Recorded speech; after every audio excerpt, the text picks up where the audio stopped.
デバイスの修理が必要ですか？無料診断を提供しています。ご自宅まで集荷、配達いたします。電話や移動は不要です。修理前にお見積もりをお送りし、承認いただいた場合のみ作業を進めます。簡単、透明、そしてプロフェッショナル。リンクは説明欄にあります。まず、必要な道具を準備しましょう。必要な工具は、プラスドライバー、トルクスドライバー、ピンセット、そしてクリーニング用のエアダスターです。これらの工具を揃えたら、作業を始めることができます。次に、ノートパソコンの電源を切り、バッテリーを取り外します。安全のために、電源が完全にオフであることを確認してください。その後、ノートパソコンの背面にあるネジをすべて外します。トルクスドライバーを使用し、各ネジを丁寧に取り外してください。ネジを外したら、背面カバーを慎重に外します。この際、ピンセットを使ってケーブルやコネクターを傷つけないように注意が必要です。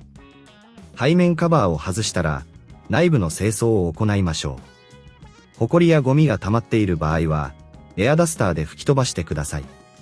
内部がクリーンになったら、キーボードの接続を確認します。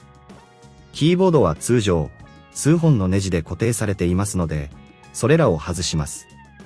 外した後、キーボードのコネクターを慎重に抜いてください。これが難しいと思われる場合は、ご自宅での集荷と配達サービスを提供していることを覚えておいてください。私たちは、修理前の見積もりも提供していますので、安心してご利用いただけます。新しいキーボードを取り付ける前に、古いキーボードのコネクターを確認し、必要に応じて清掃します。新しいキーボードを接続し、固定用のネジを締めます。すべてがしっかりと固定されたことを確認したら、背面カバーを元に戻します。最後に、取り外したバッテリーを再度取り付け、電源を入れます。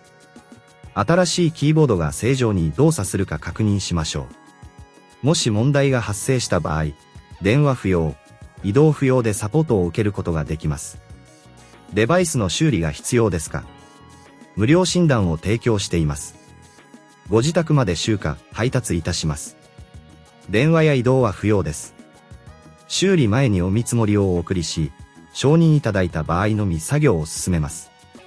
簡単、透明、そしてプロフェッショナル。リンクは説明欄にあります。